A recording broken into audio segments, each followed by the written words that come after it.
So we're going to continue our understanding of chemistry and the language of chemistry and talk about chemical reactions. We'll use everything that we did understand, hopefully from chapter 5 and our nomenclature, and now build this into writing out chemical equations and chemical reactions. So we do know that about chemical reactions, it's the same as a chemical change in a sense. Whoops, I forgot to turn the pen on. In that when you have a chemical change, a substance is changed into a different substance or substances. In this one, in all cases, there's chemical bonds that are broken and new ones are formed. So there's this rearranging of matter from one substance into another. If we have a chemical change, there are usually some visible reactions, but not always. In chapter 7, we will talk about the driving forces of chemical reactions, and one of them is if we could make water, that would predict that a chemical change would happen or a chemical reaction would happen. So a lot of these are visible, and that's what we're going to start with in chapter 6. So signs of a chemical reaction, or you might be linking this back in your brain to a chemical change, is that things might bubble. So that's evidence that a gas is being produced. Maybe that forms a smell. Maybe there's a solid forming, a precipitate is a fancy word for it. That was one of the things that we found in our lab, and yeah, you can form a precipitate when you form a solid when you combine things. So here we have a solution, right? And you mix two solutions together. It gets cloudy at first, but then the solids precipitate to the bottom of the test tube. The next thing is that there's sometimes a color change, and we've talked about this before when we were talking about chemical reactions.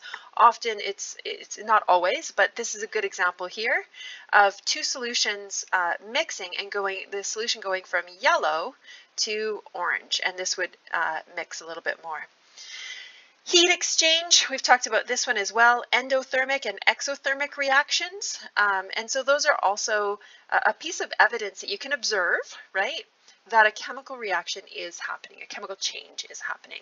So here's an example for you to apply, and I don't know if you've ever made wine, but I did it once with blackberries on Vancouver Island, and it's definitely a process, so maybe you're more knowledgeable on this, but if you do leave fruit juice out exposed to the air, eventually it ferments. Now, you can't just leave it out in the air and have it turn into wine. I know my blackberries turned into more vinegar that I ended up cooking with, but what evidence is there in this process of a chemical reaction?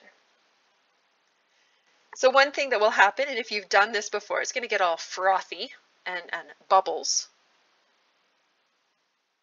will form. Is definitely a smelly process. I mean, usually the fruit juice has a smell to itself, but it will change into that kind of alcoholic or vinegary type smell. And not smell.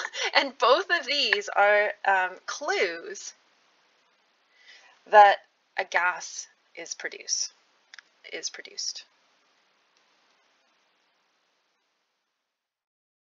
There are other chemical reactions that we could talk about that would illustrate these different scenarios here. One that's here that you might have in the kitchen, if you've ever made soured milk in the place of buttermilk, you put vinegar in milk, and it definitely gets clumpy at the bottom. So yeah, just trying to come up with some that are outside of the lab environment. All right, so moving on. Usually the first bit of each chapter is kind of a bit of a review, and like I said there, I was using the word chemical change instead of chemical reaction, but you can really bridge some of that information from the earlier chapters here. So chemical equations are a way to communicate a chemical reaction. And so what a chemical equation is a series of formulas and symbols that describe a chemical reaction. It's going to have reactants being converted into products generally. Reactants are always on the left and products are always on the right. In between, we have this arrow. And this arrow signifies the chemical change, the chemical reaction. So the chemicals present before are shown to the left, and the things that are formed or after are shown to the right of the arrow. So we typically talk about them as reactants and products, sometimes reagents. Just to get the lingo down, they're really talking about the same thing. So here's an example of a chemical equation. And this would be the synthesis of water. And sometimes as a stepping stone, it's nice to see this visualized. And so what's going on here is we have hydrogen gas, and you could write this out in words. So hydrogen gas reacting with oxygen gas, forming water. So we're pretty comfortable, hopefully, with our nomenclature. This is going to build on our Chapter 5 knowledge. A couple things to remember is the diatomics. You remember the Hofbrinkels?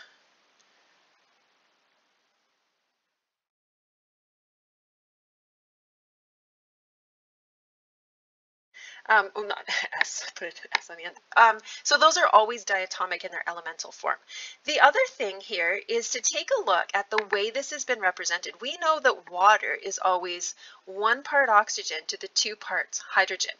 Well, we also know that oxygen diatomic. If we were just to leave this, as hydrogen and an oxygen, we're not going to have a balanced chemical reaction. And so it's important here that we understand the difference between these subscripts and the coefficients. So we know these subscripts come about because of our understanding of nomenclature and how things combine. Those coefficients are out front because we don't want to have it appear that we are creating or destroying matter. We have to account for the same number of atoms before as after. And so this is the important bit of what we're going to talk about in Chapter 6, how it all comes together. In addition to nomenclature, subscripts, and coefficients, we are also putting in the states of these things. And so we've talked about gases up here with our diatomic gases. Solids get an S after liquids get an L. We've also seen this before. So this is any solution that has water as the solvent. And so we've seen that in acids in Chapter 6. But any solution that is water-based would have an AQ after. That's an aqueous solution.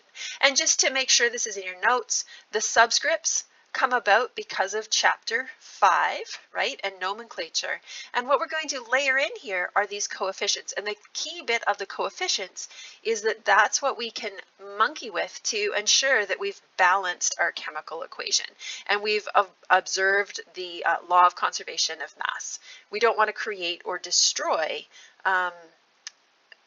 atoms. And so this is something new in this Chapter 6 material. Written out also at the bottom of this page just to make sure that we get it all in notes, and if you're just working from the notes and not listening to me, then it's there. So the law of conservation of mass makes sure that we're not creating or destroying any atoms or matter. In other words, we have to make sure that the equation obeys the rule and we're balancing chemical equations. And again, we do that by changing the coefficients.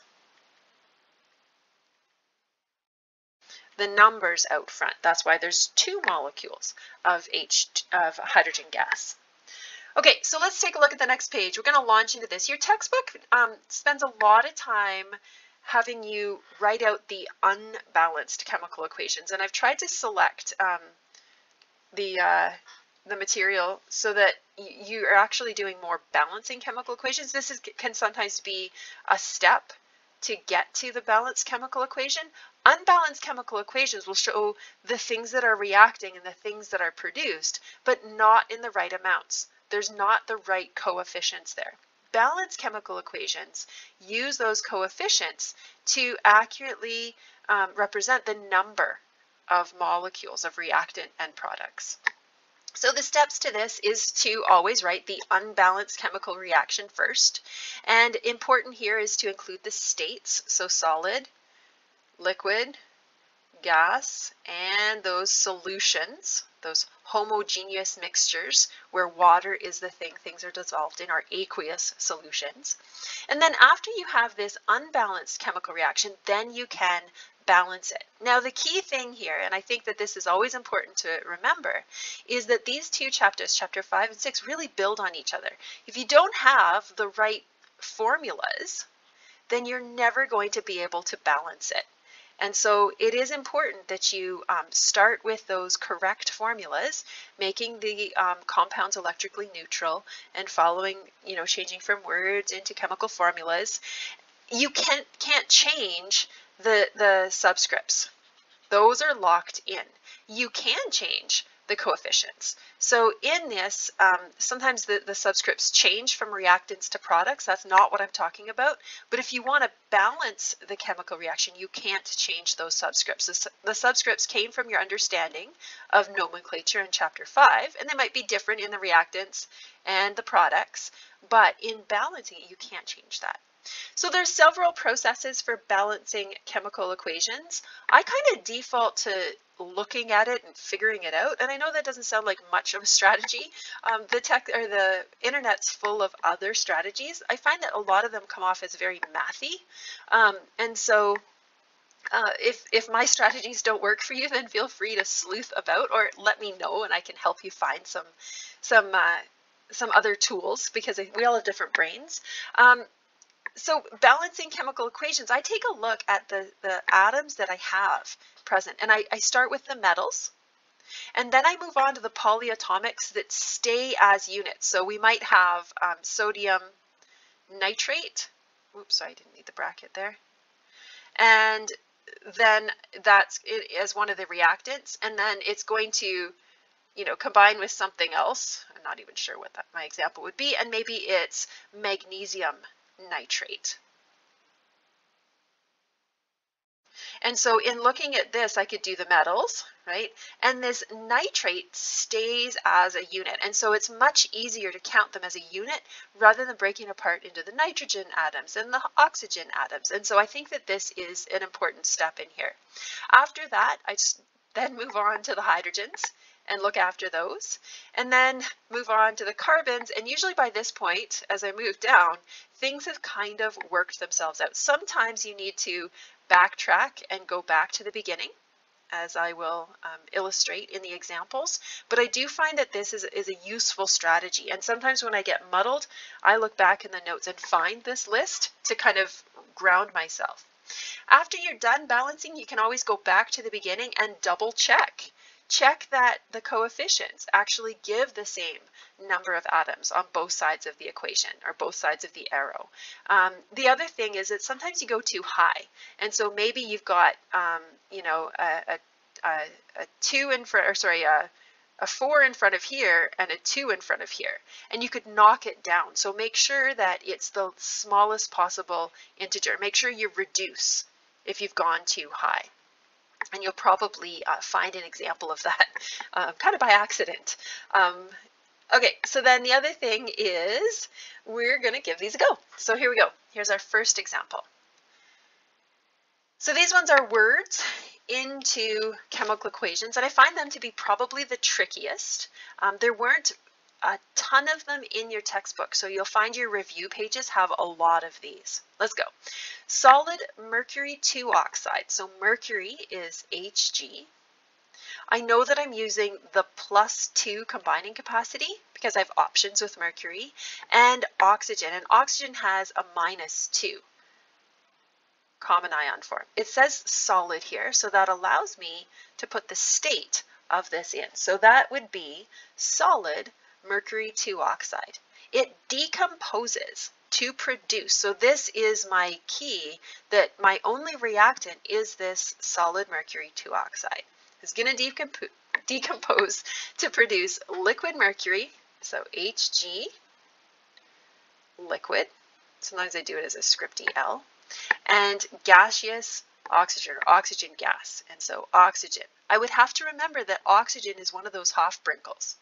So it would be diatomic. Now that I have this unbalanced chemical equation, I can take a look back to see that everything works out. And I would start with the metals, and I have one atom of mercury over here, and one atom of mercury over here. Then I would move on to the oxygen. So I have one atom of oxygen here, but I'm locked into 2 over here. So what I would have to do is bump this molecule up by 2. So now I have the correct number of atoms of oxygen, but I've messed things up. Remember how I said sometimes you have to backtrack and go back to the beginning? I would have to put a 2 in front of my liquid mercury so that it's balanced. I was just getting annoyed by my messy writing there. There we go. All right, so give this one a try, and if you want to pause and challenge yourself to this next one, go for it. I'll go with my kind of worked example here. This one says solid carbon, so carbon, solid, and carbon is elemental, but it's not a diatomic, so it's okay just to have C written there. Reacts with, so it reacts with something else. We've got 2 reactants. Oxygen gas, so O2 with a G after it, to form carbon dioxide gas. So taking a look at these and balancing them, you could take a look back. I should probably do the carbon before I do the oxygen. So carbon, I have 1 atom of carbon and 1 atom of carbon. Oxygen, I have 2, and oxygen, I have 2. In this case, it's balanced. Everything checks out. I don't have to monkey with the coefficients to make it balanced and have it observe this law of law of conservation of matter, conservation of mass.